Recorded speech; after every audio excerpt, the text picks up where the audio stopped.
현재 핀란드가 이상기후 현상으로 인해 완전히 얼어붙었습니다. 핀란드는 현재 극한의 이상기후 한파 속에 도로의 모든 교통이 멈추고 국가 자체가 가동중지된 상황이라고 하는데요. 그런데 이러한 전 세계가 가망이 없다며 포기한 이상기후 상황에서 한국의 방법이 도입되자 핀란드에는 충격적인 변화가 시작되었다고 합니다. 그렇다면 한국의 방법을 사용한 핀란드가 대체 어떤 변화를 맞이하게 되었던 것일까요? 안녕하세요. 제 이름은 마티 코스키넨입니다. 저는 핀란드 헬싱키에서 거의 40년 동안 교통국에 몸담아왔고 현재는 부국장으로 근무하고 있습니다. 그리고 핀란드처럼 대중교통 버스가 단순한 서비스가 아니라 생명줄인 국가에서는 그만큼 제 임무가 막중하다고 할 수 있죠. 하지만 최근에 저는 엄청난 위기를 겪게 되었습니다. 중국산 버스를 도입했다가 엄청난 사상자가 발생하며 전 국민에게 욕을 먹게 되었고 결국 저는 부국장 자리에서도 쫓겨날 위기에 처하게 되었거든요. 버스 정책에 실패한 제가 많은 욕을 먹는 것은 어찌 보면 당연했습니다. 핀란드의 많은 지역에서 버스는 눈과 혹한의 기후로 고립된 마을을 도시병원, 식품시장, 직장과 연결하는 마지막 실타래거든요. 자가용이나 다른 수단을 이용하면 되는 거 아니냐고요? 다른 따뜻한 나라와 달리 이곳에서는 눈폭풍이 몰아칠 때 걷거나 자전거를 타는 것이 위험합니다. 자동차는 밤새 얼어붙고 철도 노선은 서리로 인해 멈추는 경우가 많으며 도시 전역에 눈이 내리는 경우에는 택시 서비스조차 원활하지 않죠. 따라서 버스는 그만큼 핀란드에서 절대적인 역할을 수행하는 것입니다. 하지만 제가 중국산 버스를 도입한 것은 어쩔 수가 없는 선택이었어요. 핀란드 전역에 버스를 필요한 만큼 공급하는 건 현실적으로 매우 어려웠거든요. 핀란드의 기본 인건비를 고려해 본다면 이건 거의 불가능한 과제였습니다. 그리고 국토 면적 대비 인구수가 매우 적은 핀란드에서는 더더욱 버스 인프라를 확충하기 어려웠어요.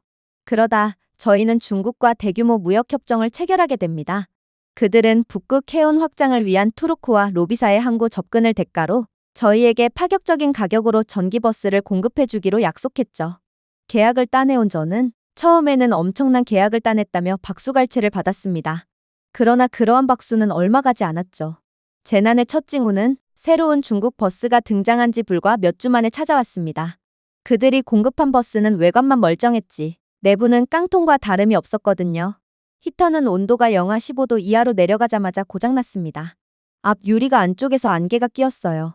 일부 모델에서는 문이 얼어붙어 소방관들이 문을 열어줄 때까지 승객들이 갇혀 있어야만 했습니다. 16번 노선의 한 버스는 로터리 한가운데서 멈춰서 영하 20도의 눈 속에서 학교 교사와 학생들을 얼음 감옥 속에 가두어 버렸습니다. 심지어 중국산 배터리는 매우 조악한 품질을 자랑했기에 날씨가 조금만 춥다 싶으면 배터리는 하룻밤 사이에 방전이 되어버리더군요. 결국 저는 중국으로부터 쓰레기를 돈 주고 사왔구나 싶어 머리를 감싸 줄 수밖에 없었습니다. 한 달 동안 무려 3,000건이 넘는 공공민원이 접수되었어요. 당연했죠. 콘툴라 북부 지역에서는 한 노인이 배터리가 방전되어 오지 않는 버스를 50분이나 기다리다가 동상으로 인해 입원해야 했고 에스프의 한 어머니는 버스 내부가 박 정류장보다 추워서 6살 아들이 울면서 집에 왔다고 편지를 보내왔거든요. 무엇보다도 최악의 날은 같은 날 아침 유치원 학급 전체가 발이 묶인 날이었습니다. 이들은 현장 학습을 가고 있었는데 중국산 버스는 강추위로 인해 도로 한가운데서 엔진이 멈춰버렸거든요. 이 이야기는 전국 뉴스에 보도되었고 모든 핀란드 국민들은 분노했어요. 그럼에도 불구하고 저는 중국과의 계약을 계속해서 유지할 수밖에 없었습니다. 이유는 분명했죠. 버스에 관한 것만이 아니라 정치에 관한 것이었습니다. 협정을 취소한다면 외교 관계가 틀어지고 무역 보복이 촉발되며 수십억 달러의 항구 투자와 인프라 프로젝트 비용이 발생할 수 있거든요. 이건 핀란드 정부가 원하는 상황이 아니었어요. 물론 저는 교통국 부국장이었지만 그래도 제 권력이 닿지 못하는 곳도 있는 법이었거든요. 그래서 저는 전 국민에게 욕을 먹는 상황에서도 끝까지 침묵을 지켰습니다. 그러던 와중 저는 한 가지 놀라운 사건을 겪게 됩니다. 그건 바로 제가 자주 가는 정비소의 차량의 정기 점검을 맡기러 갔을 때의 일이었어요. 선임 정비사인 알렉시가 답답하다는 듯 제게 잔소리를 하더군요. 이봐요. 더 나은 선택지가 있는데 대체 뭘 고민하는 겁니까? 한국 버스는 추위나 더위 등 극한의 기후를 대비해 제작됩니다. 블라디보스토크, 사할린 등 극한의 조건 하에서도 문제없이 운행되고 있다고요. 교통국 부국장이라는 사람이 그것도 모릅니까? 저는 평생을 차량을 정비하는 데 바쳤어요. 그리고 핀란드 최고의 엔지니어인 저답게 한국산 차량이 훌륭하다는 건 차량을 까보기 전에도 알 수 있죠. 반면에 중국산이요? 오히려 돈을 받고 차를 가져와야 할 정도로 조악합니다. 당신은 실수한 거라고요. 그가 맞는 말을 한 것일 수도 있어요. 하지만 이때만큼은 지기가 싫더군요. 안 그래도 전국적으로 욕을 먹는 상황에 아무리 핀란드가 북유럽식의 수평적인 사회 문화를 갖고 있다고 해도 일개 정비사가 부국장인 제게 제 전문 분야인 정책 관련 사항에 토를 다는 건 너무나도 자존심이 상했거든요. 그래서 저는 다소 과장을 하며 그를 몰아붙이고 맙니다. 한국은 중국 기술을 모방하는 국가입니다. 안 그래도 중국과 계약을 진행하면서 중국 담당자들은 한국 욕을 그렇게나 하더군요. 우리가 왜 복제품을 사야 하나요? 그러자 알렉시는 저를 노려보더군요. 당신은 한국에 대해 아무것도 모르시죠? 짜증이 솟구쳤어요. 도대체 그가 무슨 말을 하려고 하는 건가요? 그래서 저는 점검을 받는 와중에 그대로 차를 돌려 정비소를 빠져나와 버립니다. 하지만 분을 사귈 틈도 없었어요. 곧 제 인생을 뒤흔드는 일이 터지고 말았거든요. 다음 날 기온이 영하 35도까지 급락했기 때문입니다. 기상학자들은 이상기후로 인해 50년 만에 가장 추운 날이라고 하더군요. 문제는 안 그래도 평시 상황에서도 작동되지 않는 중국 버스인데 이런 한파 상황에서는 더더욱 작동이 될 리가 없었다는 것입니다. 정말로 이때는 중국 버스의 80% 이상이 시동조차 걸리지 않았어요. 배터리가 얼어붙고 히터 파이프에 균열이 생기며 도로 혼란을 유발하는 주범이 되었죠. 그야말로 시한폭탄이 드디어 터진 것입니다.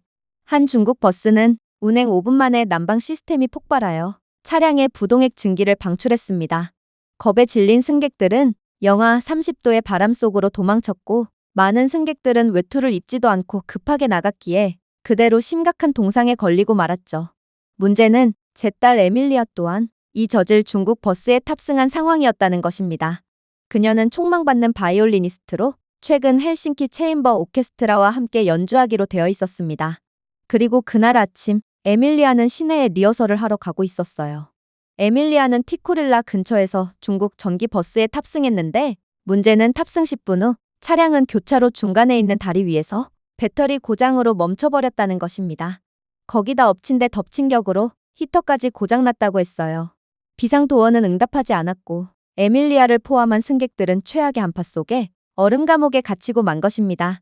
에밀리아는 그곳에서 구조대가 오기까지 40분 동안 갇혀 있었어요. 마침내 구조대가 도착해 수동으로 문을 열었을 때쯤 2명의 승객이 기절한 상태였고 에밀리아는 손가락 끝이 부어있고 보라색으로 되어 있었다고 하더군요. 즉, 제 딸은 동상에 걸렸던 거였고 이는 음악가로서의 경력의 마침표와 다름이 없었습니다. 저는 연락을 받자마자 곧바로 딸이 입원하고 있다는 병원으로 향했습니다. 의사는 회의적인 시선을 보내더군요. 어쩌면 신경이 영원히 회복되지 않을 수도 있다는 청천벽력 같은 소리를 해왔어요. 정말 하늘이 무너지는 것 같았습니다. 제가 수입한 중국산 버스 때문에 제 딸의 커리어까지 망가지다니요. 그러나 이러한 저 자신에 대한 분노와 슬픔도 잠시 저는 또다시 전 국민의 융단 폭격을 맞고 정신을 못 차리게 됩니다. 뉴스가 빠르게 퍼지기 시작했거든요. 중국 버스 사고로 교통국 부국장의 딸의 커리어가 끝나다. 자신의 아버지 때문에 얼어붙은 한 소녀의 꿈. 그날 밤 저는 슬픔을 추스를 새도 없이 시장님의 부름을 받았습니다. 그의 표정은 입을 열기도 전에 모든 것을 말해주었습니다. 이젠 여론을 회복할 수가 없어.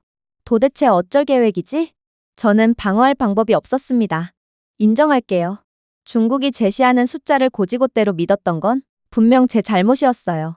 하지만 저는 제 실수를 보고했음에도 당신은 정치를 이유로 중국의 공급망을 포기하지 않았어요. 이제 와서 저더러 뭘 어쩌라는 겁니까? 제가 중얼거렸습니다. 하지만 그는 유명한 냉혈한답게 저를 쏘아붙일 뿐이더군요. 부국장, 자네에게 줄 수 있는 기회는 단 한 번이야. 실수를 바로잡을 기회 말이야. 만약 이번에도 기회를 살리지 못한다면 자네의 커리어도 여기서 끝나게 되겠지. 결국 저도 정치의 희생양이 되는 듯 보였습니다. 제 중국 버스 철회 요구를 묵살한 건 그들이었음에도 제가 모든 것을 독박을 쓰게 되겠죠.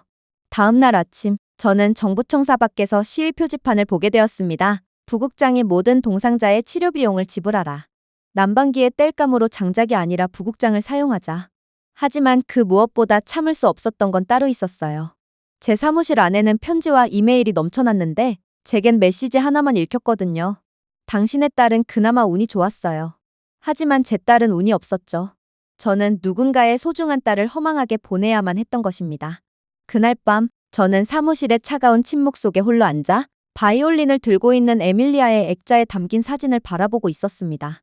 제 경력에서 처음으로 저는 단순히 잘못된 것이 아니라 패배감을 느꼈습니다. 그 주 동안 얼어붙은 것은 제 평판뿐만이 아니었습니다. 제 수십 년의 경험만으로도 충분하다는 확신, 자부심, 믿음은 오만일 뿐이었음이 드러났습니다. 제 모든 경력이 부정당하는 것 같았죠. 그러나 쥐구멍에도 볕들 날은 있었습니다. 알렉시가 예고 없이 도착한 것은 일요일 저녁이었습니다. 그는 추위로 인해 뺨이 붉어진 채로 2개의 무거운 바인더를 겨드랑이에 끼고 있었고 눈은 여전히 부츠에 달라붙어 있었습니다. 저는 주방 식탁에 앉아 지난주에 발생한 중국산 버스의 고장, 딸의 입원, 대중의 분노 등 피해 신고를 조용히 처리하고 있었어요. 제 차량에 문제가 있어서 그런가 싶어 문을 열어주었더니 그는 당차게 저희 집 안으로 들어오더니 우리 얘기 좀 하자라고 말하더군요. 고개를 들었습니다. 지금은 아니야, 알렉시. 아니요, 바로 지금이에요. 그가 제 허락도 없이 의자를 꺼내며 대답했습니다. 그는 바인더 중 하나를 열고 페이지를 가리켰어요. 현재 야쿠츠크에서 운행 중인 현대 버스의 온도 반응 차트입니다. 당신도 야쿠츠크에 대해서는 알 것 아니에요? 평소에는 영하 40도로 떨어지는 극한의 추위를 자랑하는 곳이죠. 그런데 그런 지옥에서 이번 겨울에는 대중교통 버스의 차량 히터 관련 고장이 전혀 없었답니다. 한국산 버스를 도입하고서 나온 기적 같은 수치죠. 저는 단호하게 말했습니다. 그건 현실이 아니에요. 제발 말도 안 되는 소리 좀 하지 마세요. 그는 들은 척도 안 한 채로 페이지를 넘겼습니다. 이것이 현실입니다. 몽골에서는 20년 된 한국 버스를 도입했는데 영하 36도 기온에서조차 실내 온도를 22도로 유지했더군요. 그래서 지금 한국 버스를 도입하자고 말하고 싶은 겁니까? 네. 그는 흔들림 없이 말했습니다. 한국은 사람을 위해 만드는 국가기 때문이죠. 한국 버스는 여분의 히팅 루프, 추위에도 무너지지 않는 딥사이클 배터리, 바닥 패널의 3중 단열재로 설계되었습니다. 차량 관련 기술자라면 모두가 알고 있어요. 한국의 기술력은 이미 전 세계 최고 수준이라는 것을 말이죠. 저는 한숨을 쉬었습니다. 알렉시, 나는 이미 수십 년 동안 이 일을 해왔어요. 스웨덴산 자동차, 독일산 자동차, 심지어 초기 일본산 하이브리드도 다뤄봤죠. 한국은 그저 모조품을 만들고 혁신인 척 하고 있을 뿐입니다. 그는 얼굴을 찡그렸습니다. 그건 40년 전의 일입니다. 당신은 아직도 20세기에 갇혀 있나요? 그러면서 추가타를 집어넣으며 저를 숨막히게 했죠. 당신이 중국을 선택한 것은 중국이 할인을 해주고 정치적 특혜를 약속했기 때문입니다. 그러나 한국은 정치를 하지 않아요. 그들은 자신들이 만든 기계가 직접 증명하도록 내버려두죠. 저는 그저 한숨을 쉴 뿐이었습니다. 그간의 일들로 너무 지쳤거든요. 기계는 말을 하지 않아요. 이제 그만 말하고 싶으니 그냥 돌아가세요. 제가 대답했습니다. 그는 잠시 멈춰서 저를 한심하다는 듯 쳐다보았습니다. 당신이 그러고도 교통국 부국장이야? 당신은 핀란드의 수치야. 이제 제발 현실로 돌아오라고. 그는 제 대답을 기다리지 않았습니다. 알렉시는 실망스럽다는 표정을 지으며 코트를 다시 입고 아무 말 없이 문을 나섰거든요. 저는 그가 남겨두고 간 바인더를 바라보며 혼자 남았습니다. 표지에는 빨간색 밑줄이 그어진 인쇄된 인용문이 있었어요. 무역이 아닌 신뢰를 위해 구축된 기술. 그리고 저는 눈을 감았어요. 며칠 후 저는 인천공항에 도착했습니다. 솔직히 제겐 딱히 선택권이 없기도 했어요. 목을 쳐달라고 모가지를 길게 내빼고 있을 바엔 그냥 뭐라도 하는 게 훨씬 나았죠. 그래도 여전히 희망이나 기대 따위는 없었습니다. 하지만 도착 터미널에 들어섬과 동시에 저는 이상한 망설임을 느끼게 됩니다. 인천공항의 공간은 마치 공상과학 영화 속의 무언가처럼 눈앞에 펼쳐졌거든요. 곡선 유리와 엔지니어드 스틸의 광활한 물결인 천장은 자연광으로 홀을 가득 채웠습니다. 실내 기온은 덥지도 춥지도 않게 완벽하게 균형을 이루고 있더군요. 분명 이곳은 수많은 인파로 가득한 유명 공항이었지만 전혀 답답하지 않았어요. 그야말로 최적이었습니다. 처음에는 중국과 마찬가지로 보여주기식 인프라일 거라고 생각했던 스마트카트는 제가 경로를 입력하자 자율적으로 길을 안내해 줌과 동시에 제 여행 가방도 함께 옮겨주었어요. 제 위에는 투명 OLED 비행보드가 아키텍처에 매끄럽게 내장되어 있는 것이 보였습니다. 불안정한 전력망 공급으로 인한 깜빡임도 없었어요. 실시간으로 업데이트되고 다국어 시스템과 모션 인식 시스템이 탑재되어 있기에 손을 들어 가리키면 인터페이스가 바뀌었습니다. 심지어 비인기 언어인 핀란드어도 제공하더군요. 하지만 더욱 충격적이었던 점은 따로 있었습니다. 저는 곧 이번에 저를 현대 스마트 팩토리로 안내해줄 박지연이라는 젊은 여직원을 만나게 되었는데 그녀는 감탄하며 공항을 둘러보는 제게 놀라운 말을 해오기 시작했거든요. 이 공항의 모든 구역은 미세기후 AI로 매핑되고 있어요. 천장, 바닥, 심지어 벤치에도 있는 센서가 온도 변화, 인체 밀도, 공기 흐름을 감지하죠. 이 시스템은 특정 지역이 혼잡해질 시기를 예측하고 환기, 조명, 심지어 향기까지 자동으로 조정합니다. 향이요? 제가 물었습니다. 네. 그녀는 마치 공상과학에서나 나올 법한 기술을 너무나도 당연하다는 듯 말했습니다. 공항 이용객들의 비행 스트레스와 시차 스트레스를 줄이기 위해 지역별 에센셜 오일이 함유된 확산형 마이크로 가습기를 사용합니다. 유럽인을 위한 라벤더, 일본인을 위한 히노키, 신경학적 승객 경험 디자인의 일부죠. 한국의 인천공항이 괜히 전세계 만족도 1위가 아니라니까요. 이곳은 공항이 아니었습니다. 하나의 거대한 신경계였죠. 인천공항에 AI 청소 로봇이 지나갈 때 저는 바닥 패널이 미묘하게 빛나고 그 뒤에 소독용 안개를 뿌리는 것을 보았습니다. 뒷면의 화면에는 어린이들에게 손을 씻으라고 상기시키는 웃는 만화 캐릭터가 표시되어 있었습니다. 무료이고 즉각적이며 최고 속도를 자랑하는 와이파이조차도 프랑크푸르트나 히드로와 같은 유럽 허브 공항에 느리고 열악한 시스템에 대한 조롱처럼 느껴졌습니다. 말도 안 돼요. 이렇게나 많은 것들을 서비스한다면 분명 전력 공급에 차질이 생길 게 분명해요. 인천공항의 전력 사용량은 어떻게 되나요? 저는 여전히 결함을 찾으려고 노력하며 물었습니다. 하지만 박지연 사원은 계속해서 놀라운 말을 해올 뿐이더군요. 이곳 인천공항은 85%의 전력에 대해 자체 동력을 사용합니다.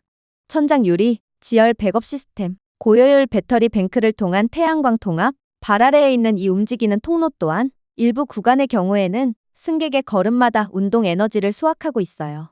인천공항 이용객이 많아질수록 우리는 전력을 더 많이 사용하는 것이 아닌 더욱 절약하게 되는 것이죠. 저는 큰 충격을 받고 얼이 빠지고 말았습니다. 하지만 박지연 사원은 너무나도 태연하더군요. 거의 대부분의 분들이 처음에는 당신과 같은 반응을 보이곤 합니다. 아마 한국에 오신 이상 많은 충격적인 것을 받아들여야 하겠죠. 라고 그녀는 부드럽게 말했습니다. 하지만 한국에 오신 것을 환영합니다. 어쩌면 한국이야말로 중국 때문에 완전히 망가진 핀란드를 다시 세울 수 있는 열쇠가 될 수도 있었어요. 그렇게 저는 인천공항에서 나와 현대 자동차의 스마트 팩토리에 도착하게 됩니다. 수십 대의 버스가 일정한 대형으로 줄을 서고 있었어요. 하지만 조금 실망스럽더군요. 스마트 팩토리라더니 이건 딱히 특별할 것도 없었거든요. 그냥 일반적인 버스였죠. 하지만 그러한 제 허탈감도 잠시 저는 믿기지가 않는 정보를 얻게 됩니다. 이 버스들은 최신형의 쇼룸 모델이 아니라 12년 이상 된 차량도 있는 중고품이었던 거였거든요. 말도 안 됐습니다. 단 한 대도 노후화된 것처럼 보이지 않았거든요. 페인트는 공장 수준의 일관성으로 반짝였고 앞유리는 흠집이 전혀 없었어요. 그러나 박지연 사원은 제가 감정을 추스를 틈조차 주지 않았습니다. 그녀는 이러한 중고 버스에 대한 점검 과정을 보여준다며 중앙 진단 베일을 향해 손짓을 했거든요. 그러자 제 차량 물류에 대해 알고 있던 모든 것이 바뀌었습니다. 한국은 그간의 제 경력을 완전히 부정하는 미친 기술을 만들어낸 상태였거든요. 각 버스는 다중 센서 진단 터널로 운반되었는데 터널 위에는 고해상도 카메라가 차량 외부를 스캔하여 5초 이내의 표면 장력, 차체의 미세 균열 및 페인트 불규칙성을 분석했습니다. 그 아래에는 서스펜션 불균형을 0.5mm까지 식별하는 무게 분포 센서가 여러 개 있었죠. 대부분의 국가는 주기적인 수동 점검에 의존합니다. 라고 박지연 사원은 설명하더군요. 하지만 한국에서는 모든 버스가 매월 전신 스캔을 받습니다. 재판매 또는 배포 전에 기계적, 열적, 전기적, 구조적 등 172개의 검사 지점을 거치죠. 그러더니 그녀는 태블릿을 제게 건네주었습니다. 화면에는 현재 터널 안에 있는 버스에 대한 실시간 진단이 업데이트되었습니다. 브레이크 패드 두께 82%, 영하 섭씨 20도에서 히터 효율 94.5%, 배터리 성능 저하 최소, 실내 공기질 지수 우수. 이건 미친 상황이었습니다. 다른 나라였다면 최소 5명이 달라붙어서 버스 한 대당 최소 하루 동안 점검을 해야 할 것입니다. 그러나 한국은 인력이 전혀 필요 없이도 하루 만에 수십, 아니 수백 대의 차량을 모조리 검사할 수 있는 미친 기술을 이미 개발해 놓은 상태였죠. 하지만 여전히 박지연 사원은 넋이 나가 있는 저를 그냥 두지 않았어요. 그녀는 제게 보여줄 것이 아직도 한참이나 남았는데 뭐 이 정도로 놀라냐는 표정을 짓더니 이내 저를 차가운 방으로 데려갔거든요. 영하 25도로 설정된 이 시험실은 극한의 시베리아 추위를 재현하기 위해 지어졌다고 했어요. 한국의 버스는 아무리 십수년은 된 고물 버스라도 전 세계의 극한의 기후에서도 문제없이 운행되고 있다고 하더라고요. 그리고 이건 전 세계에서 오직 한국 버스만 가능하다고 했죠. 그래서 극한의 메마르고 뜨거운 열기를 자랑하는 사막 국가들, 극한의 추위를 보여주는 러시아 등의 국가에서는 전부 한국산 버스만 이용한다고 했어요. 이들에겐 아예 선택권 자체가 없었죠. 아무튼 내부에는 한때 서울의 언덕길 북쪽 노선에서 사용되던 11년 된 버스가 점화 준비를 마쳤습니다. 외부 전원이 공급되지 않았습니다. 예열이 되지도 않았죠. 그럼에도 운전자가 열쇠를 돌리자 4초 만에 엔진이 펄럭였어요. 몇 초 후 히터가 예상했던 것처럼 건조하고 쌕쌕거리는 것이 아니라 그날 아침 덕트를 청소한 것처럼 가득 찬 채로 따뜻한 공기를 불어넣기 시작했습니다. 저는 침묵 속에 서 있었습니다. 제 머릿속에는 완전히 다른 이미지가 떠올랐어요. 불과 2달 전 헬싱키에서 중국 버스가 눈사태 속에 죽어 앉아 있었고 문이 얼어붙어 있었고 당황한 승객들이 유리를 두드리자 오류가 난 중국산 버스는 뜬금없이 중국어를 내뱉으며 대시보드가 깜빡였습니다. 영하 25도라면 중국 버스는 난방 장치는커녕 아예 시동조차 안 걸릴 게 분명해요. 하지만 한국의 10년 이상 된 버스는 그런 중국 버스를 완전히 비웃고 있던 것입니다. 저는 한국이 자체 기술력으로 개발한 적외선 드론을 사용해 한국인 기술자가 침착하게 각 좌석의 열 프로파일을 검토하는 모습을 지켜보았습니다. 좌석 12A, 22.4도, 좌석 12B, 22.3도, 객실 전체는 정상 범주의 따뜻한 온도를 유지하고 있었습니다. 믿기지가 않았어요. 한국이 이 정도로 미친 기술력을 가지고 있을 거라고는 상상조차 못했거든요. 이건 전통적인 자동차 강국인 독일이나 일본조차 완전히 짓밟아버리는 충격적인 퍼포먼스였습니다. 그래서 저는 다시금 회의적인 말을 건넸습니다. 이 정도 수준의 세부사항은 실제로는 제공되지 않을 게 분명해요. 중국도 수치상의 기술 퍼포먼스는 훌륭했어요. 그러나 실제 받아본 차량들은 죄다 고물들이었을 뿐이죠. 그러나 이러한 제 다소 무례한 발언에도 박지연 사원은 그저 미소를 짓더라고요. 한국에서는 기술과 공공 서비스를 분리하지 않습니다. 한국에서 버스는 단순한 기계가 아니에요. 목숨을 가진 사람을 옮기는 중요한 교통수단이죠. 저희는 반드시 핀란드까지 약속을 옮길 것입니다. 그 문구는 제가 예상했던 것보다 더 깊이 와닿았습니다. 저는 회의실을 나서면서 핀란드에서도 한국의 스마트 팩토리에서 봤던 것처럼 데이터를 즉각적으로 관리할 수 있는지를 물었습니다. 그러자 박지연 사원은 당연하다는 듯 고개를 끄덕이더군요. 실제로 태블릿 하나로 버스의 엔진 상태, 배터리 수명, 온도, GPS 좌표, 심지어 승객 밀도까지 한눈에 확인할 수 있었어요. 심지어 한국의 기술력은 히터의 성능 저하 징후가 나타나면 무음 경보를 발령하여 선제적인 정비 출동을 유도하기까지 했죠. 그러나 박지연 사원이 추가적으로 내뱉은 말은 제 심금을 울렸습니다. 그러나 긴급 기능은 거의 사용할 일이 없을 거예요. 저희는 승객이 느끼기 전에 문제를 해결하거든요. 그것이 차이점이었습니다. 한국은 단순히 더 나은 버스만 만든 것이 아닙니다. 진정으로 사람을 위하는 인간적인 버스, 그야말로 이상적인 기술력을 구현했던 것입니다. 그렇게 저는 헬싱키로 다시 돌아왔어요. 제겐 단 한 번의 기회만이 남아있다는 것을 알았지만 딱히 긴장이 되거나 걱정이 되진 않았어요. 한국에서 본 열 센서, 무소음 히터, 지능을 가진 기계의 모습은 대중교통 기술에 대한 제가 믿었던 모든 것을 산산조각 냈거든요. 한국이 아니라면 그 어떤 국가도 핀란드의 문제를 해결할 수 없을 게 분명했어요. 저는 곧바로 시베리아의 한국 버스 도입 사례 연구, 열 분석 그래프, 예측 유지보수 비교, 평생비용 예측 등 전체 보고서를 작성했습니다. 저는 나란히 사진을 첨부했습니다. 영하 35도 날씨의 영상 22도를 유지하는 한국 버스 객실. 반면에 영하 5도에서도 서리로 뒤덮인 또 다른 중국 버스, 비상문이 중간에 얼어붙은 모습을 첨부했죠. 다음 날, 저는 헬싱키시 교통위원회 앞에 섰습니다. 블라디보스토크의 승객들이 영하 40도의 바람 속에서도 한국 버스에서 편안함을 느끼며 극찬을 하는 동영상을 본 의원들은 제가 처음 한국 버스를 봤을 때처럼 기겁을 하며 현실 부정을 하더라고요. 하지만 여기까지였습니다. 한국 버스는 분명 훌륭했지만 정치의 한계에 가로막혀 버렸죠. 재무 책임자는 팔짱을 끼웠습니다. 현대의 단가는 중국 버스에 지불한 비용의 거의 2배에 달합니다. 유지보수 비용을 절감하더라도 정치적으로 방어할 수는 없습니다. 그만큼 세금을 더 써야 하니 국민들의 반발이 클 거예요. 부시장은 중국 영사관과 양해각서를 체결했습니다. 버스 조달을 한국으로 옮기는 것이 목격되면 중국은 로비사 항구 확장에 대한 관세를 들이밀며 우리를 위협할 것입니다.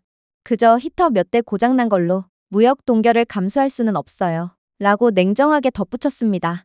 몇 개의 히터. 저는 그 말에 가슴이 타들어갔습니다. 그러면 또 다른 학생이 영하 30도에서 멈춰버린 버스에 갇히면 어떻게 되나요? 저는 물었습니다. 그녀의 부모님께 고작 딸 하나를 위해 수입세를 조금 더 낼 가치는 없었다고 말씀드려야 하나요? 방안에 정적이 감돌았습니다.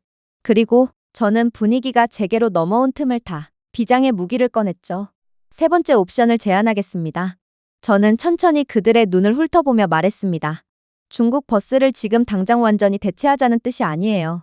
일부만 시범 운영해보고 시민들이 한국 버스와 중국 버스 중에 선택을 하게끔 하자는 것입니다. 의원들은 눈을 깜빡였습니다. 이건 생소한 제안이었거든요. 한국은 저희 핀란드의 중고 버스를 저렴하게 대여해 줄 수 있다고 했습니다. 새 버스가 아니에요. 그리고 구매하는 것도 아니죠. 가격 부담은 전혀 없을 것입니다. 저는 그들에게 잠시 생각할 시간을 주었다가 다시금 펀치를 날렸습니다. 우리는 중국과 싸울 필요가 없습니다. 한국을 선택한다고 발표할 필요도 없죠. 그냥 우리는 과학을 선택하면 되는 것입니다. 생존. 이 테스트가 헤드라인을 장식할 것입니다. 대중들이 원하는 대로 선택하면 되는 거예요. 정치가 아니라는 말입니다. 긴 침묵이 이어졌습니다. 이건 아무리 봐도 핀란드 측이 손해볼 것이 없었어요. 시장은 마침내 몸을 앞으로 숙였습니다. 얼마나 빨리 시작할 수 있나요? 일주 후에요. 제가 약간 허세를 부리며 말했습니다. 아마도 더 빠를 거예요. 한국 측에서는 일주일 후라고 했지만 이들은 원래 1개월을 부르고 2주 만에 공급을 완료하는 나라고 일주일을 부르고 3일 만에 모든 것을 준비해주는 괴짜 같은 나라니까요. 그렇게 제 모든 것을 건 프로젝트는 시작되었습니다. 하지만 결론적으로 시기가 매우 안 좋았어요. 한국 버스의 파일럿 테스트는 화요일 아침에 시작될 예정이었지만 그 주에 핀란드는 역사상 최악의 눈폭풍에 휩싸였거든요. 마침내 한국산 버스가 운행되던 날, 기온이 영하 37도까지 급락했습니다. 강풍이 시속 60km로 수도를 휩쓸었어요. 24시간 동안 눈이 82cm에 달해 교통이 마비되고 교외의 임시 버스 대피소가 무너졌습니다. 오전 6시가 되자 비상통신센터는 적색 경보로 불이 켜졌습니다. 95% 이상의 대중버스가 시동에 걸리지 않았습니다. 그러나 이번에는 중국 버스만의 문제가 아니었어요. 심지어 독일산 디젤 백업 버스도 연료 라인이 얼어붙어 그대로 멈춰섰거든요. 그야말로 교통 대재앙이었습니다. 도로에 있는 모든 기계들이 얼어붙었죠. 하지만 오직 초록색 버스만은 멀쩡했어요. 서울 버스의 10년 된 유닛으로 새 타이어와 간판만 개조한 버스였습니다. 대중교통으로 위장한 탱크처럼 한국 버스는 손대지 않은 눈 속을 동력으로 달렸습니다. 내부 실내 온도 7분 이내에 영상 24도. 모든 히터가 작동했습니다. 브레이크액이 고르게 순환했어요. 30분 후 한국산 버스 19대가 더 뒤따랐습니다. 헬싱키의 나머지 중국산 함대는 마비된 시신처럼 차고에 앉아 있었지만 이 20대의 초록색 한국 차량은 놀랍도록 안정적으로 부드럽고 따뜻하게 움직였습니다. 오전 8시까지 한국 버스는 이 도시에서 유일하게 운행되는 공용 차량이었습니다. 소문이 퍼진 특정 정류장에는 군중이 형성되기 시작했습니다. 사람들은 말 그대로 도로 한가운데 얼어붙은 택시를 버리고 무릎까지 오는 눈속을 걸어 한국이 조종하는 정류장에 도착하고 있었습니다. 소셜미디어가 폭발적으로 증가했어요. 한 고등학생이 업로드한 동영상에는 한국 버스에 올라타면서 숨결이 공중에서 결정화되는 모습이 담겨 있었습니다. 여러분, 이 버스 안은 25도입니다. 밖에서는 얼굴이 보이지 않지만 이 버스의 내부만큼은 호텔 로비처럼 편안하게 느껴져요. 이 영상은 12시간 동안 240만 번 조회되었습니다. 정오가 되자 전국 방송사들은 이 현상을 보도하기 위해 정규 프로그램을 중단했습니다. 아직도 운행 중인 유일한 버스, 북극의 혼란을 극복한 한국 기술, 특히나 감동적인 이야기 중 하나는 오후 3시에 전해졌습니다. 반타시의 한 젊은 어머니가 분만에 들어갔지만 병원에 도착하지 못했어요. 모든 구급차가 지연되었고 모든 차량이 멈췄거든요. 하지만 한국의 버스가 시의 긴급 출동을 통해 AI 내비게이션으로 경로를 변경했고 결국 엄마는 무사히 병원에 도착하여 아기를 안전하게 출산할 수 있었습니다. 그날 저녁 헬싱긴 사노마트의 일면은 하나의 헤드라인을 장식했습니다. 대한민국이 오늘 우리의 미래를 구했습니다. 중국 버스를 도입한 후 언론의 융단 폭격을 맞았던 저였기에 이 헤드라인을 본 저는 그대로 주저앉을 수밖에 없었습니다. 이후 저는 운영실에 서서 시 공무원, 엔지니어, 대중교통 직원들에 둘러싸여 회색 장애물이 있는 들판에서 깜빡이는 녹색 아이콘이 20개만 표시된 실시간 GPS 대시보드를 바라보고 있었습니다. 모두 한국 버스였어요. 시장은 거의 혼잣말처럼 속삭였습니다. 어떻게 이런 일이 가능하죠? 저는 판매하기 위해 만든 것이 아니기 때문입니다. 인류를 위해 만든 것입니다. 라고 대답했습니다. 그 순간 불씨는 더 깊은 무언가로 변했습니다. 존경과 감사, 경외심으로 말이에요. 그렇게 한국의 기적과도 같은 기술력을 직접 경험한 핀란드는 완전히 태세를 전환하게 됩니다. 불과 한 달 전만 해도 정부 회의에서 코리아라는 단어는 이국적인 대안, 외교적 복잡성, 정치적으로 손댈 수 없는 선택이라는 각주였습니다. 이제 헬싱키의 의사 결정권 최고위층에는 코리아가 전투 외침처럼 울려 퍼졌습니다. 당연히 대중들의 반응도 열렬했죠. 한국 버스는 핀란드에서 기록적인 최악의 한파를 견뎌냈을 뿐만 아니라 희망의 상징이 되었습니다. 언론은 한국의 북극 어벤져스라고 극찬했죠. 반면에 중국산 버스에 대한 대중의 신뢰는 이제 완전히 무너졌습니다. 헤드라인을 장식하던 질문은 간단했어요. 왜 한국 버스를 더 많이 수입하지 않을까요? 여론이 돌아서자 이젠 핀란드 정부도 국제정치 타령을 할 때가 아니었어요. 애초에 국제정치가 아니더라도 한국 버스는 도입 자체만으로도 막대한 이익과 기회를 가져다주는 존재였기에 핀란드는 결국 파격적인 결정을 내리게 되죠.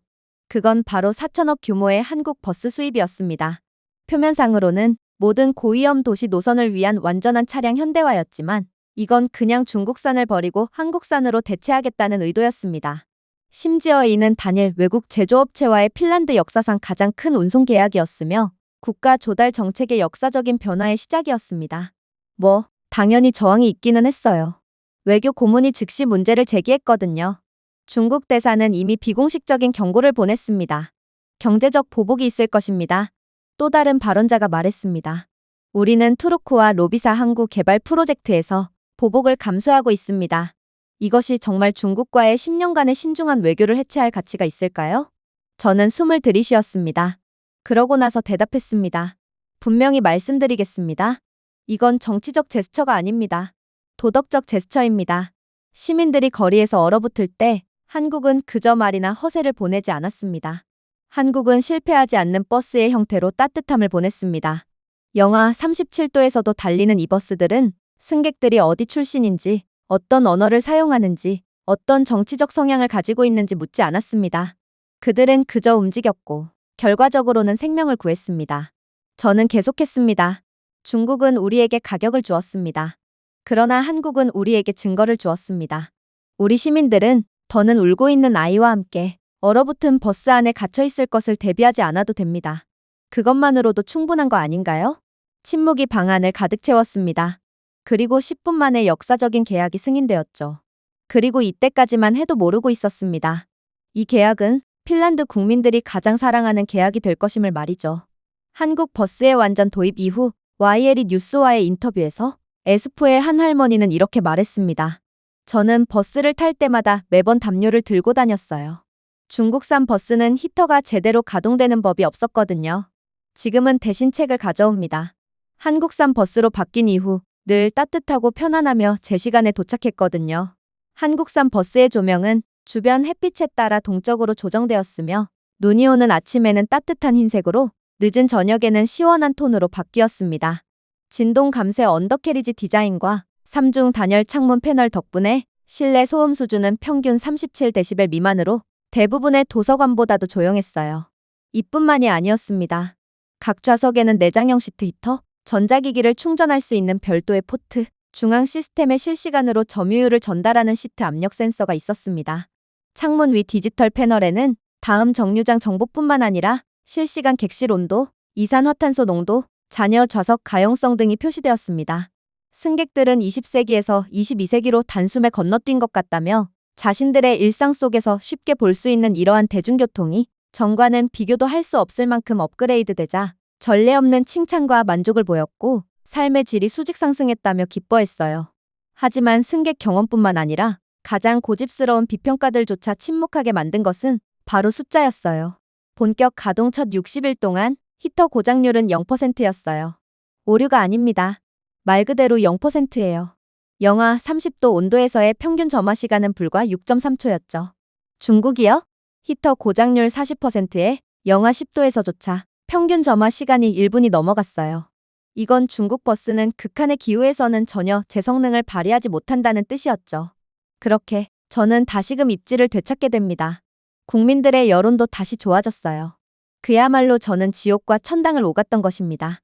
저는 정신없는 순간들이 지나가자 제 딸 에밀리아를 찾아갔어요. 마지막으로 병원에서 그녀를 봤을 때 그녀의 손은 열거즈로 감겨 있었고 손가락은 추위로 인한 신경 손상으로 약간 떨리고 있었습니다. 바이올린은 손대지 않은 채로 놓여 있었고 그녀는 다시는 바이올린을 켤 수 없을지도 모른다는 불안감에 실어증까지 걸린 상태였어요. 에밀리아, 내가 실수를 했어. 제가 시작했습니다. 교통 공무원으로서뿐만 아니라 너의 아버지로서도 말이야. 그녀는 저를 바라보았습니다. 에밀리아, 너는 내 결정 때문에 다쳤어.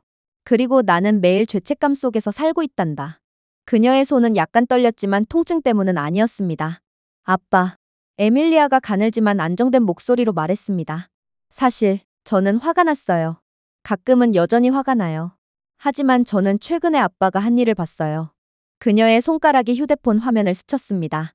한국 버스 덕분에 출산을 할 수 있게 된 아이 엄마, 그리고 눈보라로 인한 시야 차단으로 대형 추돌 사고가 난 상황에 오직 한국 버스만이 부상자를 병원으로 옮기며 사람들의 목숨을 살린 사건 등 한국 버스가 만든 기적적인 상황들이 펼쳐져 있더군요. 아빠는 핀란드를 구했어요. 아빠가 사람들을 구한 거예요. 저는 부끄러워서 고개를 숙였습니다. 저 버스는 내가 만든 게 아니야. 한국이 만든 거지. 아니요. 그녀가 대답했습니다. 하지만 아빠는 한국을 믿었고 모든 것을 걸고 한국을 들여보냈어요. 아무 문제 없는 척 하는 것보다 더 용기가 필요한 결정이에요. 긴 순간 동안 침묵이 이어졌습니다. 에밀리아는 조용히 일어나 바이올린 케이스를 열더군요. 바이올린이 빛 속에서 부드럽게 빛났습니다. 그녀의 손가락은 여전히 이전보다 느리지만 조심스럽게 들어올려졌습니다. 다시 연습하고 있어요. 에밀리아가 말했습니다. 아직은 별로예요. 동상 때문에 연주가 힘들거든요. 하지만 나중에는 반드시 원래의 실력을 되찾을 수 있게 되리라 믿어요. 한국도 원래는 가난하고 기술력도 없었던 국가였지만 이제는 기술력 하나로 사람들의 목숨까지 살리고 있잖아요. 저도 반드시 한국처럼 할 수 있을 거예요. 에밀리아는 바이올린을 턱 밑에 집어넣었습니다. 에밀리아는 활을 한번 부드럽게 그렸고 한 장의 음표가 방안을 가득 채웠습니다. 순수하고 흔들리지 않으며 따뜻했습니다. 저는 오랜만에 처음으로 평화를 느꼈습니다. 한국은 정말로 단순한 기계를 수출한 것이 아니었어요. 제가 준비해온 내용은 여기까지입니다. 끝까지 시청해주셔서 진심으로 감사드리며 여러분들의 구독과 좋아요, 알림 설정은 영상 제작에 큰 힘이 됩니다. 이상 세모튜브였습니다.